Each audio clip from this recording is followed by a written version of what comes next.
κορμί μου, Πάρ' το! Απόλαυσέ το.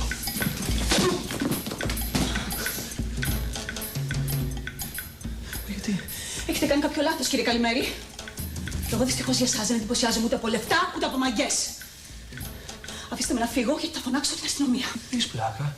Θα τους της αρέσει. Μαρία, είστε γεραστής δηλαδή, Να σας πω εγώ τι είστε. Ένας παλιωμαλάκας. Συγγνώμη. Ένας φαντασμένος κρατήνος. Νόμιζε πως είμαι καμιά καταπιεσμένη νοικοκυρούλα.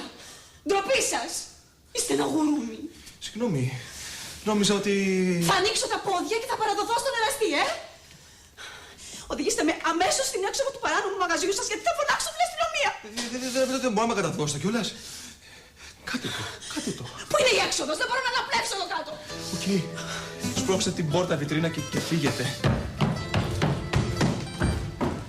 Όχι ρε Μπούστο. Και ξύλο έφαγα και ξεφτυλίστηκα. Άμα του με έκανε ρόμπα η δασκάλα.